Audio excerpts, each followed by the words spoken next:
لا حول ولا قوة إلا بالله العلي العظيم حسبنا الله ونعم الوكيل نعم المولى ونعم النصير أعوذ بالله من الشيطان الرجيم بسم الله الرحمن الرحيم الحمد لله الذي هدانا لهذا وما كنا لنهتدي لولا أن هدانا الله لقد جاءت رسل ربنا بالحق ثم الصلاة والسلام والتحية والإكرام على النبي المكي المدني القرشي الهاشمي الأبتهي مولانا ومولى الثقلين جد الحسنين أبي القاسم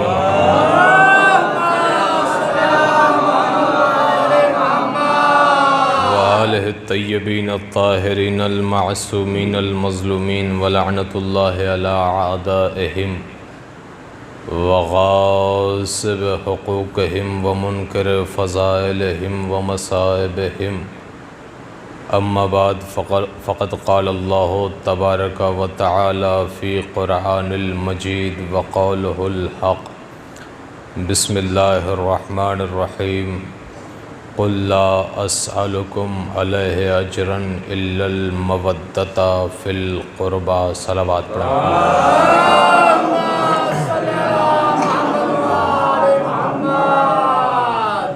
عزیزان محترم،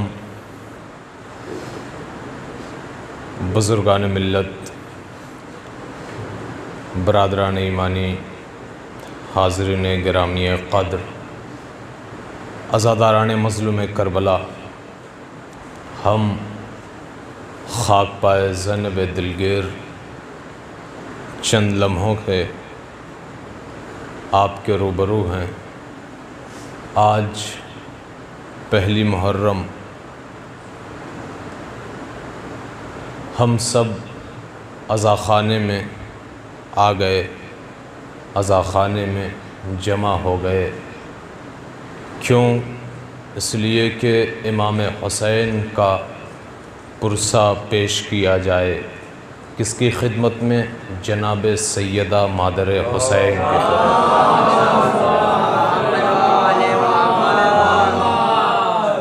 لہٰذا ہم سب جمع ہوئے ہیں اس لیے کہ ہم تحریر کروا دیں اس فہرست میں اپنے نام کو، جس طریقے سے مصر کے بازار میں جناب یوسف کی جب خریداری ہو رہی تھی تو وہاں پر بڑے بڑے امیر، بڑے بڑے دولت مند اور جن کے پاس حکومت تھی، ثروت، سب کچھ موجود، وہ افراد گئے اور جانے کے بعد جناب یوسف کا سودا کر رہے تھے۔ لیکن ہوا کیا کہ قطار میں بڑے بڑے امیر لگے تھے لیکن خرید نہ سکے۔ اسی قطار میں، اسی لائن میں ایک ضعیفہ تھی جو صرف ایک اون کا گولا لیے تھی اور قطار میں کھڑی ہے۔ لوگوں نے پوچھا کہ اس قطار میں تم کیوں کھڑی ہو؟ دیکھ نہیں رہی ہو بڑے سے بڑے دولت مند، ثروت مند اور بڑے سے بڑے قابل افراد یہاں پر موجود ہیں جو قدرت نہیں رکھتے جناب یوسف کے خریدنے کی، اور تم ایک اون کا گولا لے کر آئی ہو جناب یوسف کا سودا کرنے۔ جناب یوسف کا سودا کرنے کتنے افراد تھے، لیکن اگر پہنچے تو ایک کے پاس۔ اسی لیے اس ضعیفہ نے کیا خوبصورت جملہ کہا تھا، عقیدتوں بھرا جملہ، کہ مجھے پتا ہے کہ میرے پاس دولت نہیں ہے، ثروت نہیں ہے، عزت نہیں ہے، میرے پاس پیسے نہیں ہے، جاہ و جلال نہیں ہے، حشمت نہیں ہے، قوت نہیں ہے، لیکن مجھے پتا ہے کہ میں یوسف کو خرید نہیں سکتی، لیکن آئی اس لیے ہوں تاکہ میرا بھی نام یوسف کے خریداروں میں شامل ہو جائے۔ اسی طریقے سے ہم بھی فرش عزا بچھا کر، امام بارگاہ کو سجا کر اس لیے داخل ہوتے ہیں، ماتم کرتے ہیں، پرسہ دیتے ہیں تاکہ ہم عزاداران سید الشہداء کی فہرست میں اپنا نام درج کرا لیں۔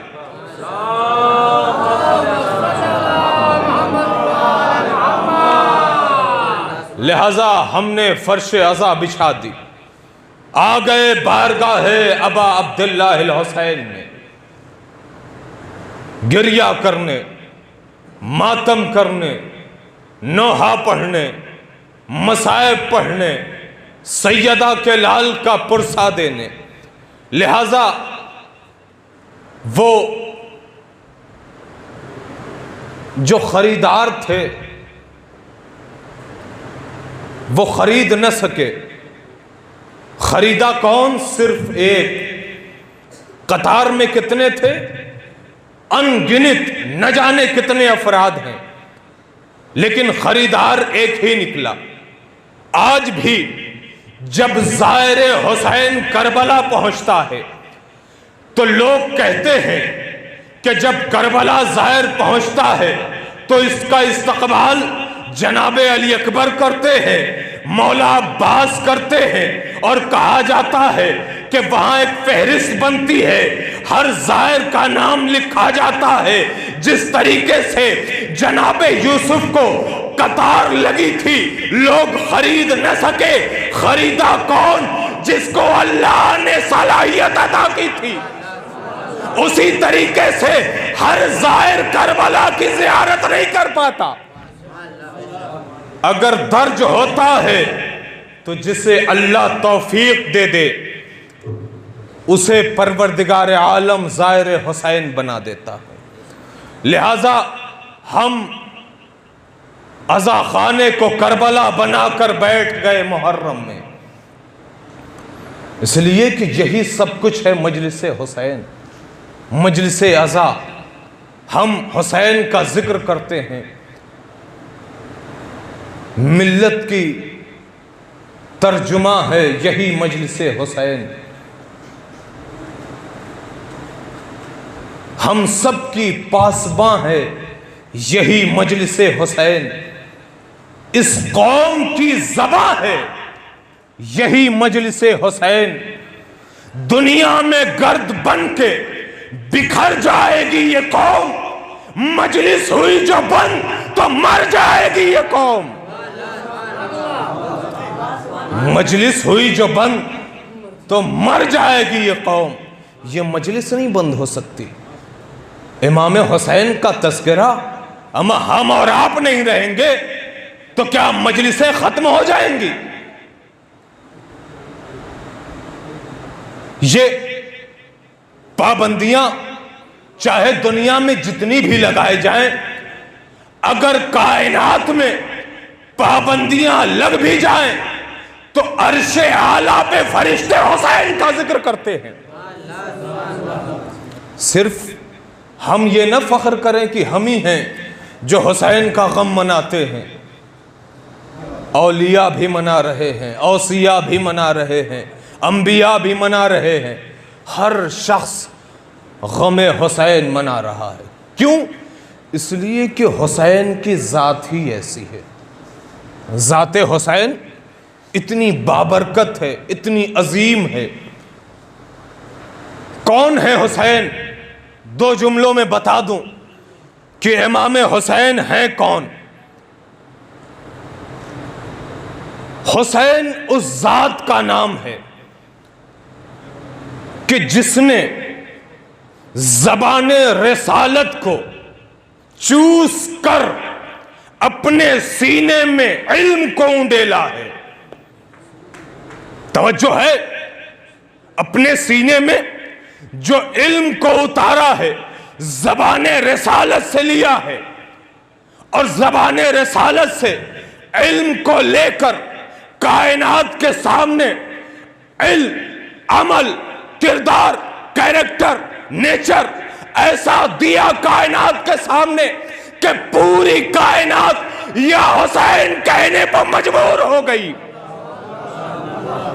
یہ حسین کا کردار تھا، یہ حسین کا نیچر تھا، یہ حسین کی بلندی اور بلند مرتبہ تھا کہ آج ہر قوم و ملت حسین کا نام لے رہی ہے۔ کیوں؟ اس لیے کہ حسین نے ذات پات کا نام مٹا دیا، اس لیے کہ حسین نے اونچ نیچ کا فرق ختم کر دیا۔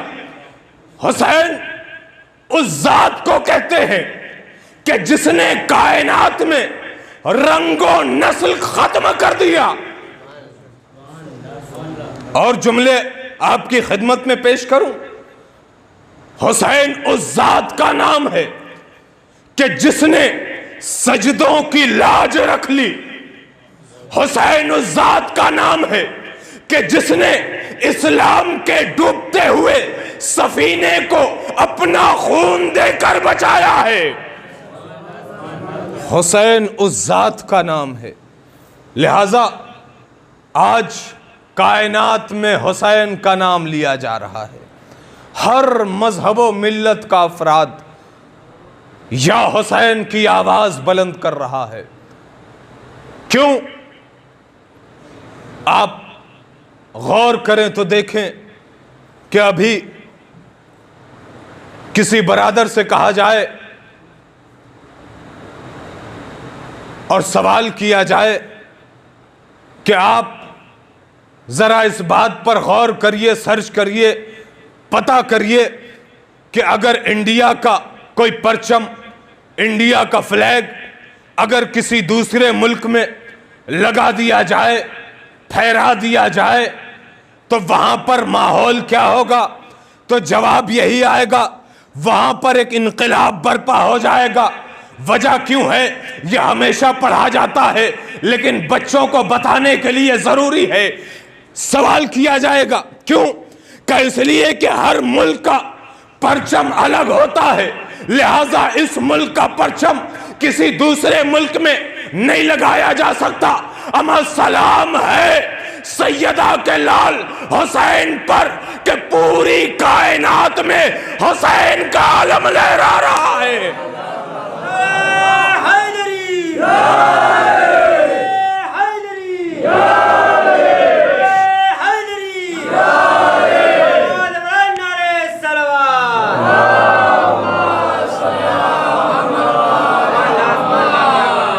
پوری کائنات میں پرچم حسین لگا ہوا ہے، یہ ایک حقیقت ہے۔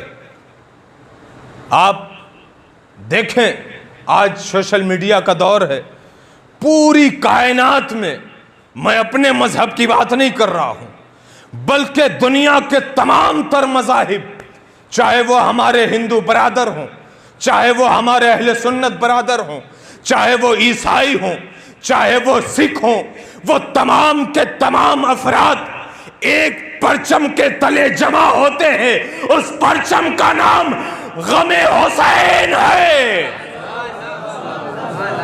پرچم حسین ہے۔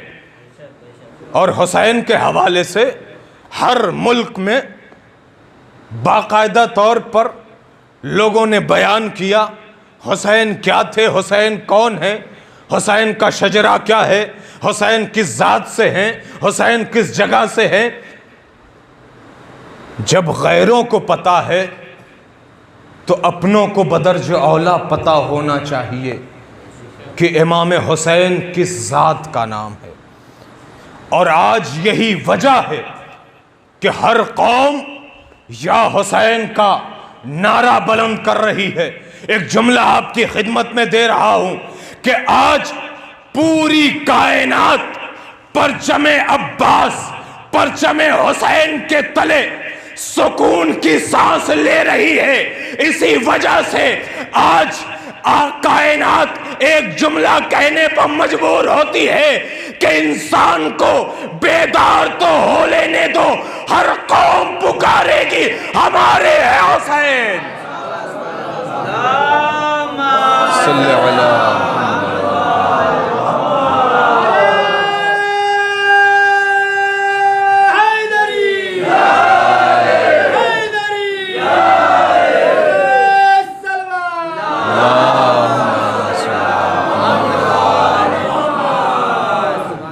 ہر قوم پکارے گی ہمارے ہیں حسین۔ ماشاءاللہ آپ حضرات اکٹھا ہو گئے، یہ تمہیدی گفتگو تھی جو آیت کا انتخاب کیا ہے۔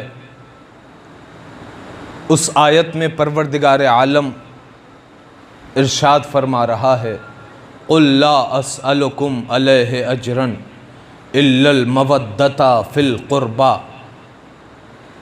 یہ ہم نہیں کہہ رہے ہیں، یہ زبان رسالت بھی نہیں کہہ رہی ہے، بلکہ ڈائریکٹ پروردگار عالم حکم دے رہا ہے قُلْ لَا أَسْأَلُكُمْ، اے حبیب، اے رسول، اے پیغمبر، اے میرے طٰہٰ، اے میرے یاسین، یہ کہہ دیجئے، یہ اعلان کر دیجئے کیا کہ ہم اجر رسالت میں کچھ نہیں چاہتے۔ اجر رسالت میں ظاہر سی بات ہے اسلام بڑی بات ہے، شریعت بڑی بات ہے، قرآن بڑی بات ہے، دین بڑی بات ہے، لیکن اللہ نے اپنے نبی سے قرآن میں کہہ رہا ہے کہ اے نبی کہہ دیجئے کہ ہم اجر رسالت میں کچھ نہیں مانگتے۔ ساری چیزیں چھوڑتے ہوئے شریعت چھوڑ دیا، نبوت چھوڑ دیا، امامت چھوڑ دیا، قرآن چھوڑ دیا، سب کچھ بڑی بات تھی، لیکن ان سب کو چھوڑتے ہوئے اللہ نے کہا اجر رسالت میں محبت اہل بیت چاہیے۔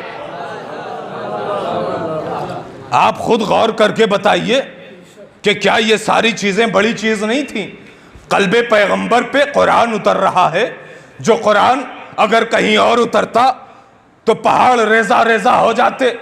وہ قرآن قلب پیغمبر پر پوری شریعت کو نبی نافذ کر رہے ہیں، پہنچا رہے ہیں، زحمتیں برداشت کر رہے ہیں، جراحتیں برداشت کر رہے ہیں، ظلم کا شکار ہو رہے ہیں، لیکن اللہ کیا کہہ رہا ہے کہ ہم اجر رسالت میں کچھ نہیں چاہتے الا یہ، سوائے اس کے کہ محبت اہل بیت چاہیے۔ اب ایک بڑی صاف ستھری زبان میں بڑے آسانی سے ایک مثال کے ذریعے بات کو واضح کر دوں، شاید آپ کے ذہنوں تک یہ بات پہنچ جائے۔ کیا کہا کہ پروردگار عالم نے ڈائریکٹ اپنے حبیب سے کہا کہ اے حبیب میں اجر رسالت میں کچھ نہیں چاہتا الا یہ کہ قرابت داروں سے محبت اختیار کرو۔ قرابت دار ہیں کون؟ محبت کن سے کرنے کا تذکرہ ہو رہا ہے؟ اہل بیت سے۔ رسول کا تذکرہ کیا میں نے، رسول کے نواسے امام حسین، رسول کے داماد مولا کائنات، رسول کی بیٹی جناب سیدہ، رسول کے نواسے امام حسن، پورا امامت کا سلسلہ۔ لیکن اللہ نے یہ ساری چیزوں کو چھوڑتے ہوئے کہا اجر رسالت میں محبت اہل بیت چاہیے۔ اب جملے پہ توجہ رہے۔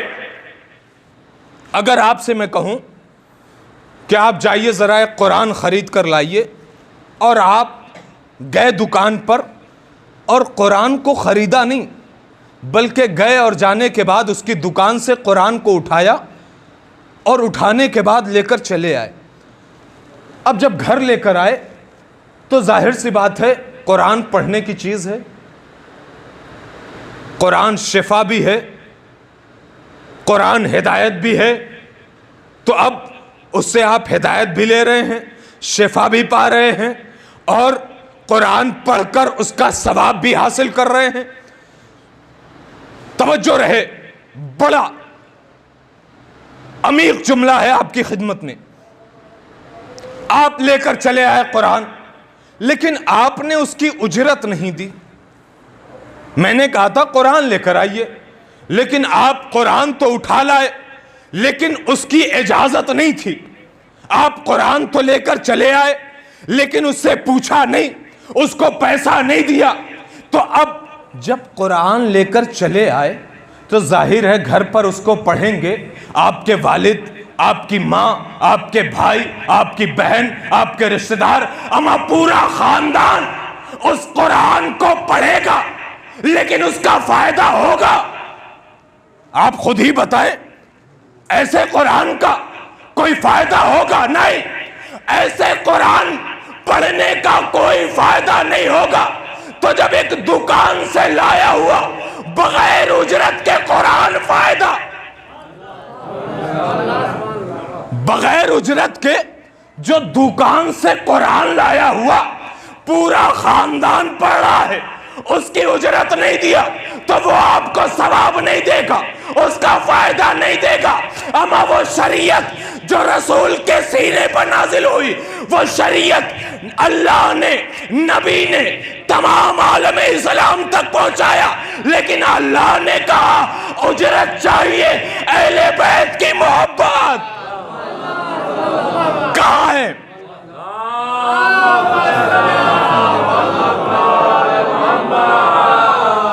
اللہ نے کہا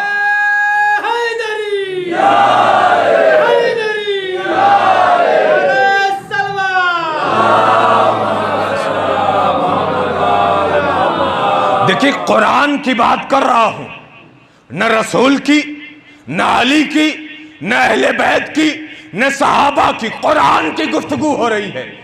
قرآن کہہ رہا ہے برجستہ، ڈائریکٹ، صاف صاف لفظوں میں کہ اجر رسالت میں میں کچھ نہیں مانگتا الا یہ کہ اہل بیت سے محبت کی جائے۔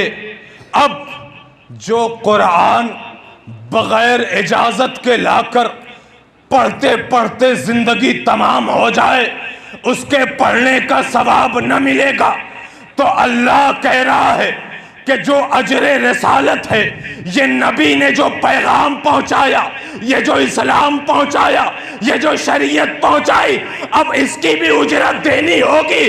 اگر اس کا ثواب چاہتے ہو تو اہل بیت سے محبت کرو، پھر تمہارے لیے جنت بھی ہے، تمہارے لیے حوض کوثر بھی ہے، تمہارے لیے حور و غلمان بھی ہیں۔ اہل بیت سے محبت اختیار کرو۔ عزیزان محترم، اسی اہل بیت کی، اسی قرابت داری کی، اسی جو پروردگار عالم نے لفظ قربہ کا استعمال کیا ہے، اسی قربہ کی ایک کڑی کا نام ہے امام حسین۔ اسی قربہ کی ایک کڑی کا نام ہے سید الشہداء امام حسین سرکار ابا عبداللہ، جن کے لیے صرف یہ کہنا کافی ہوگا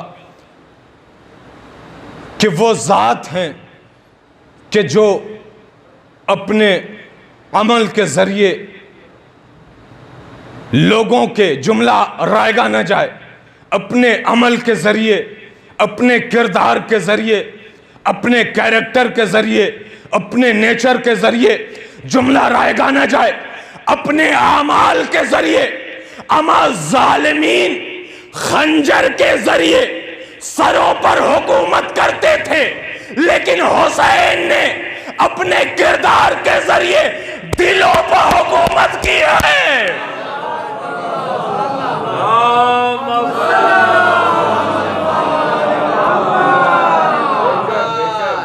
حسین نے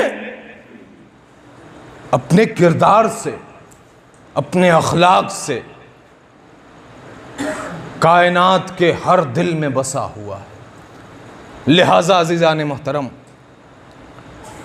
آج پہلی محرم ہے، امام حسین کا تذکرہ پوری دنیا میں ہو رہا ہے، بچپن کا عالم ہے۔ رسول بیٹھے ہوئے ہیں بیت الشرف میں، اور اس کے بعد اچانک مولائے کائنات داخل ہوئے، اور مولائے کائنات کی آغوش میں امام حسین ہیں۔ جیسے ہی مولائے کائنات داخل ہوئے تو رسول اپنی جگہ سے بلند ہو گئے. دیکھیے رسول بلند ہو رہے ہیں کس کے لیے؟ علی کے لیے. اور اس کے بعد علی سے کہا وہیں پر ٹھہر جائیے. علی دروازے کے پاس ٹھہر گئے. رسول بلند ہوئے، چند قدم آگے بڑھے اور امام حسین کے قریب پہنچے جو آغوش مولائے کائنات میں ہیں. اب روایت کہتی ہے کہ رسالت مآب نے امام حسین کی پیشانی کا بوسہ دیا اور اس کے بعد رخساروں کا بوسہ دیا اور اس کے بعد گلے کا بوسہ دیا. یہ کون کر رہا ہے؟ رسالت مآب حضرت محمد مصطفیٰ صلی اللہ علیہ وآلہ وسلم. میں بات کو مکمل کرنے سے پہلے جو چیز آپ کے ذہن تک پہنچانی ہے اس کے لیے میں ایک خاکہ تیار کر دوں کہ رسول جو حسین کی پیشانی، حسین کے رخسار، حسین کے گلے پر بوسہ دے رہے ہیں، یہ وہی رسول ہیں کہ جن کی زبان کی صداقت اتنی ہے کہ غیر بھی ماننے کے لیے تیار ہے. میں نے غیر لفظ استعمال کر دیا، اس کو وضاحت بھی کر دوں کہ نبی ہیں، فاران کے چوٹی پر کھڑے ہیں اور آواز دے رہے ہیں تمام کفار قریش سے کہ اگر میں تمہیں آواز دوں کہ میرے پیچھے ایک لشکر آ رہا ہے.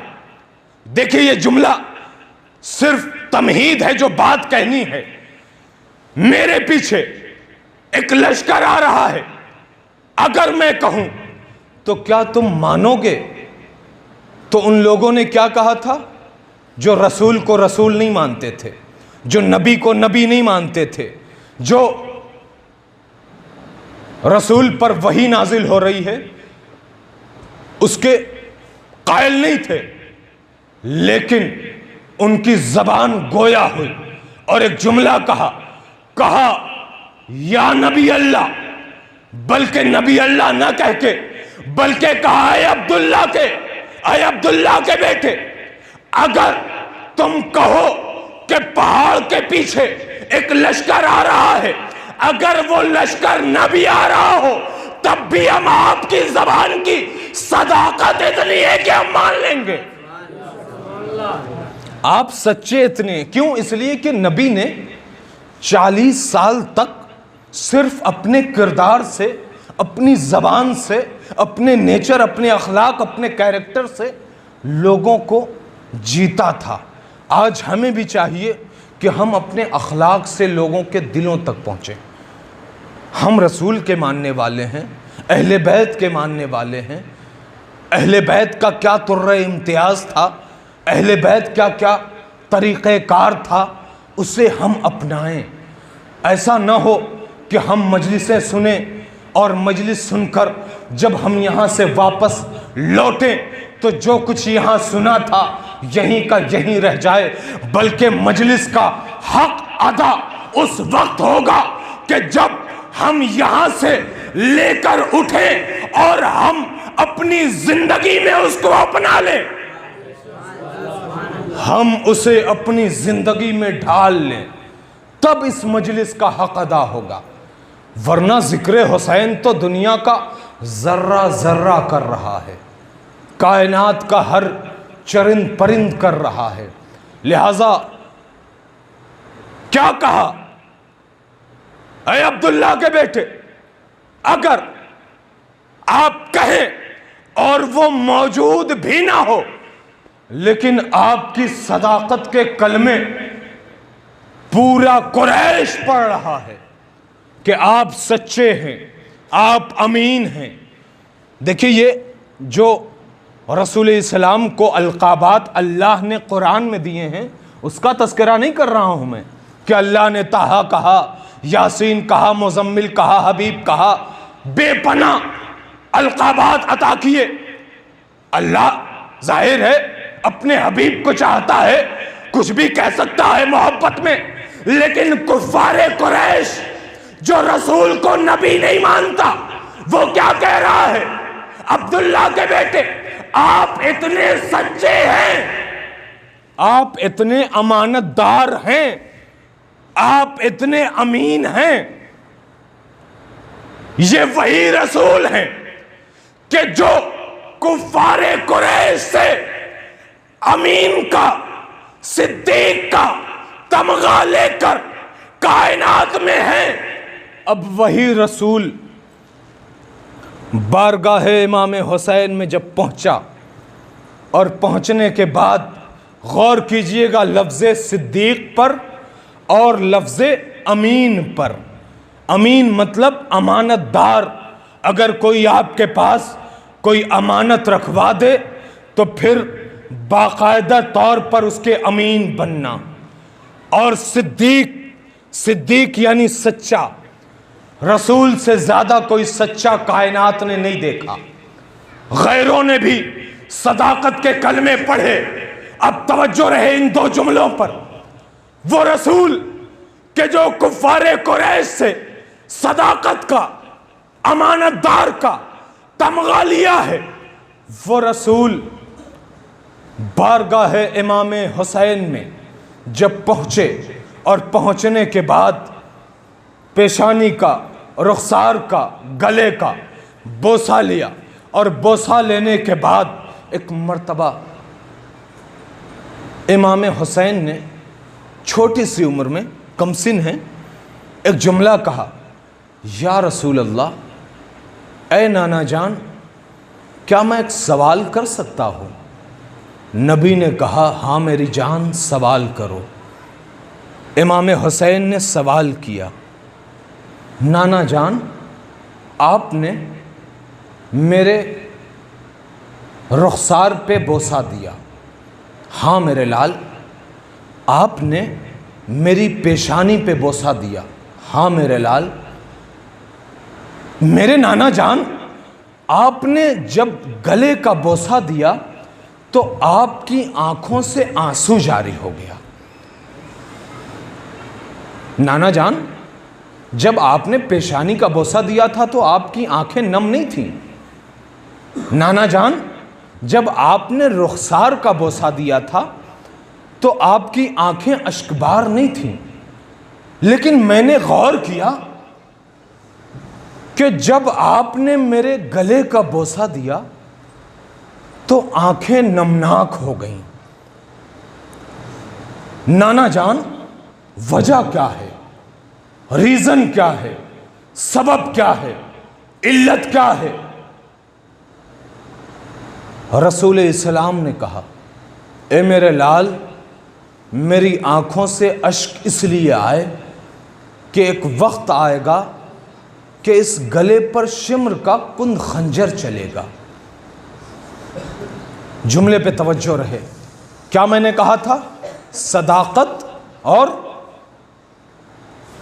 امانت داری، صداقت اور امانت داری، صداقت اور امانت داری۔ آج کی مجلس سے یہ دو لفظ لے کر ضرور اٹھنا کہ اگر کوئی آج کے بعد امانت رکھوائے، کوئی چیز رکھوائے تو کبھی خیانت نہ کرنا۔ اور آج کی مجلس کے بعد اپنی صداقت پر ذرا غور کرنا کہ ہم کہاں کہاں کس کو جھوٹ بول رہے ہیں، کہاں فریب کر رہے ہیں، کہاں ہم لوگوں کو اپنی باتوں میں پھنسا رہے ہیں۔ آج یہی دور ہے یہی لفظ استعمال کرنے کا۔ عجیب دور ہے، عجیب ماحول ہے، عجیب سوسائٹی ہے کہ ہم سینہ تان کر کہتے ہیں کہ ہم اہل بیت کے چاہنے والے ہیں، لیکن کردار دیکھو تو کہیں جھوٹ بولتے ہوئے نظر آتے ہیں تو کہیں اہل بیت کے دامن پر کیچڑ اچھالتے ہوئے نظر آتے ہیں۔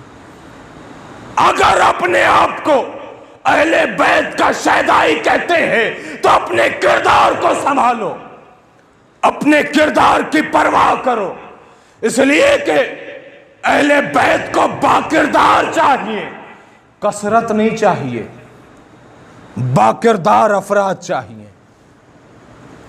یاد ہے نا جملہ؟ اب جملے پر توجہ رہے۔ امانت داری اور صداقت، سچائی۔ نانا جان تو کیا شمر کا کند خنجر چلے گا اور میں شہید کر دیا جاؤں گا؟ ہاں میرے لال، تم شہید کر دیے جاؤ گے۔ نانا جان ایک سوال کروں؟ ہاں میرے لال سوال کرو۔ نانا جان کیا ہم سب کے سب شہید کر دیے جائیں گے؟ ہاں میرے لال، تمہارے بابا علی مرتضیٰ بھی شہید کر دیے جائیں گے، تمہارے بھیا امام حسن مجتبیٰ بھی شہید کر دیے جائیں گے، اور تمہیں بھی شہید کر دیا جائے گا۔ نانا جان ایک سوال کروں؟ ہاں میرے لال سوال کرو۔ نانا جان کیا ہم سب کی قبریں الگ الگ مقامات پر ہوں گی؟ ہم سب کی قبریں جدا جدا ہوں گی؟ ہاں میرے لال، تم سب کی قبریں الگ الگ مقامات پر ہوں گی۔ نانا جان ایک اور سوال کر لو؟ ہاں میرے لال سوال کرو۔ اے نانا جان کیا ہماری قبریں الگ الگ مقامات پر ہوں گی تو کوئی ہماری قبر پر آئے گا؟ اللہ اکبر۔ نانا جان کیا ہماری قبر پر کوئی آئے گا؟ اے میرے لال حسین، تمہاری قبر پر میری امت کے جملے پہ توجہ رہے۔ اے میرے لال، تمہاری قبر پر میری امت کے وہ افراد آئیں گے جو امین ہوں گے، جو صدیق ہوں گے، جو امانت دار ہوں گے، جو صداقت رکھتے ہوں گے، وہ تمہاری زیارت کے لیے آئیں گے۔ امام حسین اس ذات کا نام ہے کہ جس کی ذات اللہ کی طرف سے اعلان ہوا ہے، اس کی محبت چاہیے، اس کی محبت چاہیے۔ آج پہلی محرم ہے، ماحول بھی کچھ یوں ہے کہ جناب رسالت مآب کا تذکرہ ہے، امام حسین کے بچپنے کا تذکرہ ہے۔ آج پہلی محرم ہے نا، ایک روایت عرض کر دوں۔ روایت کہتی ہے گریہ کرنے کے لیے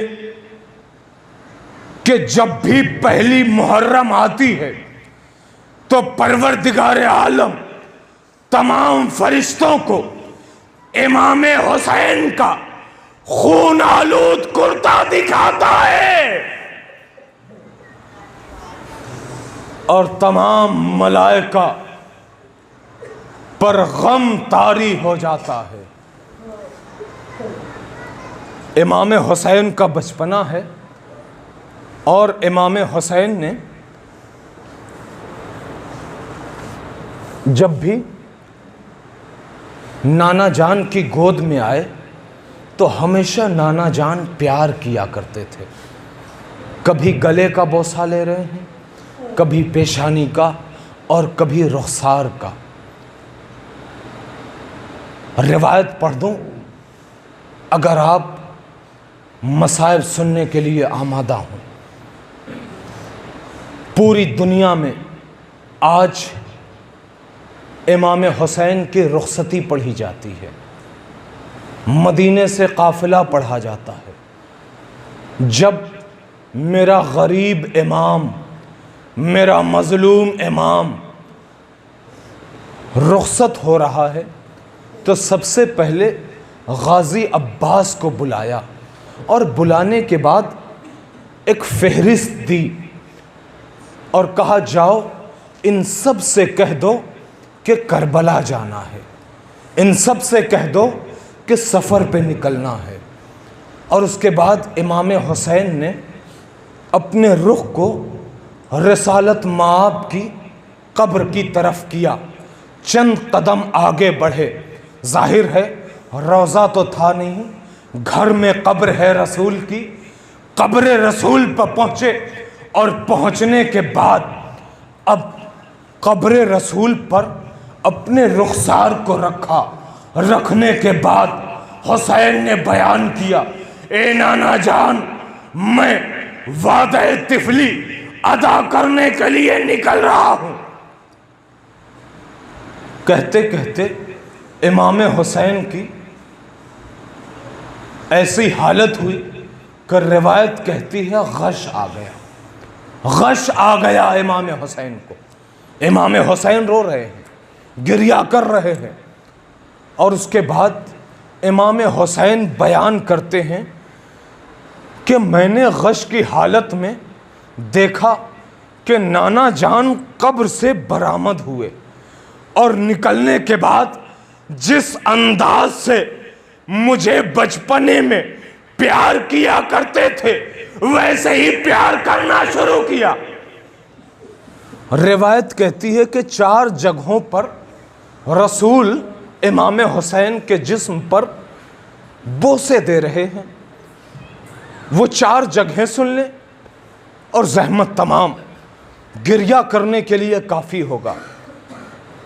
وہ 4 جگہیں کون سی ہیں کہ جس پہ بہت زیادہ رسول بوسہ دے رہے ہیں؟ پہلی وہ جگہ کہ جہاں پر امام حسین کے بچپنے میں رسول بوسہ دیا کرتے تھے، وہ پیشانی ہے۔ علامہ فرماتے ہیں کہ امام حسین کی پیشانی پر رسول کیوں بوسہ دے رہے تھے؟ کہ اس لیے کہ امام کو بتانا چاہ رہے تھے کہ وہاں پر کربلا میں پتھر لگے گا۔ اللہ اکبر۔ علامہ نے کیا خوب بیان کیا کہ جو دوسرا بوسہ رسول کا ہے وہ کس جگہ پر ہے؟ وہ امام حسین کے ہونٹوں پر ہے۔ کہاں پر ہے؟ لب مبارک پر ہے۔ اس کے بعد اس کی تشریح کرتے ہوئے علامہ کہتے ہیں کہ امام حسین کے لبوں پر، حسین کے لبوں پر رسول اس لیے بار بار پیار کر رہے تھے اس لیے کہ کربلا میں اتنا پیاسا ہے، لب حسین اتنا سوکھا ہے۔ اور اس کی ایک اور وجہ بیان کی ہے۔ یہ تو ایک وجہ تھی نا، اس کی دوسری وجہ بھی بیان کی ہے۔ اس کی دوسری وجہ اگر کلیجہ رکھتے ہو اپنے پہلو میں تو سن لینا۔ اس کی دوسری وجہ علامہ کہتے ہیں کہ رسول نے حسین کے لب مبارک پر اس لیے پیار کیا کیونکہ اس لب پر ارے ابن زیاد چھڑی مارنے والا تھا، اس لب پر چھڑی مارنے والا تھا ابن زیاد۔ اور پھر علامہ نے کہا کہ ایک اور جگہ ہے کہ جہاں پر رسول بوسے دے رہے ہیں۔ وہ کون سی جگہ ہے؟ وہ ہے امام حسین کا گلا۔ آپ کی فکر پہنچ گئی، امام حسین کا گلا کیوں رسول بار بار چوم رہے ہیں؟ اس لیے کہ اس گلے پر شمر کا کند خنجر چلنے والا تھا۔ اور چوتھی جگہ جو مجھے بیان کرنی تھی، بس وہ جگہ سن لیں جس کے لیے میں نے پوری روایت پڑھی ہے۔ علامہ کہتے ہیں کہ امام حسین سے روایت ہے، رسول نے قبر مبارک سے نکل کر رسول حسین کے سینے کو چومنا شروع کیا۔ رسول حسین کے سینے کو کیوں چوم رہے ہیں؟ علامہ نے کیا تشریح کی ہے، مصائب کا پہاڑ توڑ دیا۔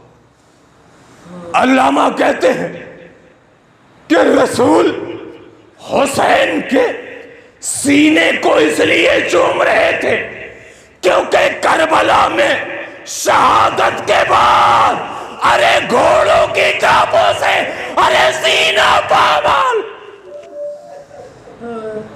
اللہ اکبر، سینہ پامال ہونے والا۔ اور ایک اور وجہ بیان کی ہے، اور وجہ وہ سن لو۔ کہا حسین کے سینے پر رسول اس لیے بوسے دے رہے ہیں کہ جب میرا حسین زین سے زمین پائے گا ارے شمر اپنا گھٹنا حسین کے سینے پر رکھا ارے گلے پکن خنجر۔ اللہ اکبر، آپ کی آنکھوں میں آنسو آ گئے۔ آج پہلی محرم ہے، دل کھول کے مادر حسین کو پرسا دے لو۔ اگر ایک قطرہ بھی رومال سیدہ میں آ گیا تو کائنات قبول۔ جناب امام حسین نے قبر رسول کو الوداع کہا، ماں کی لحد پر آئے اور ماں کی قبر سے رخصت ہوئے، اور اس کے بعد جناب ام البنین سے رخصت لی، اپنی نانی ام سلمہ سے رخصت لی۔ جب رخصت لے لیا تو ایک مرتبہ گھر سے باہر آئے، اور آنے کے بعد ایک دکھیاری بیٹی کے پاس پہنچے۔ سنو گے مصائب کے جملے، برداشت کر سکتے ہو تو کر لو۔ ایک دکھیاری بیٹی قریب آئے، آنے کے بعد کہا اے میری بیٹی صغرا ہم جا رہے ہیں۔ صغرا نے کیا کہا؟ کہا بابا میں منع تو نہیں کر سکتی، میں آپ کو روک تو نہیں سکتی، لیکن ایک میرے لیے سکون کا کام کر جائیے، سکون کے اسباب فراہم کر دیجئے۔ امام حسین نے کہا کیا؟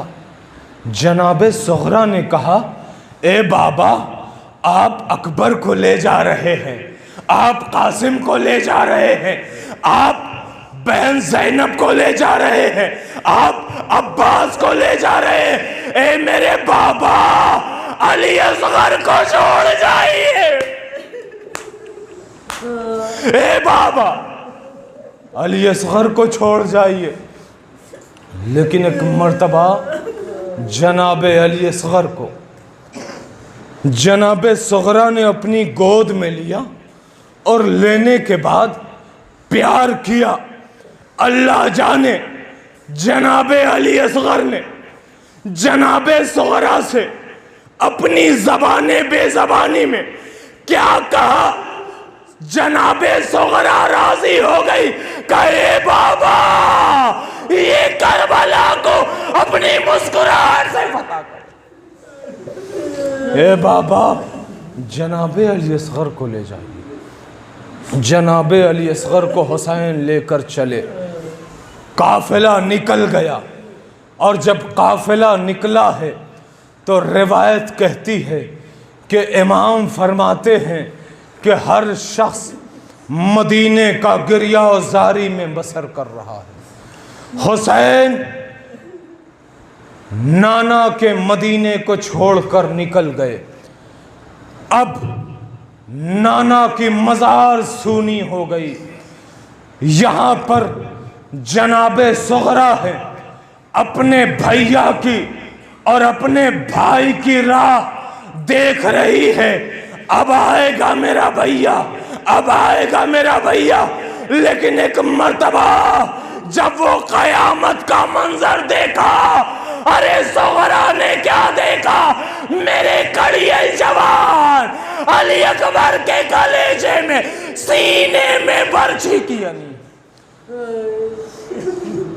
جناب صغرا تڑپتی رہ گئیں، لیکن اپنے بھیا کو نہ دیکھ سکیں، اپنے علی اصغر کو نہ دیکھ سکیں.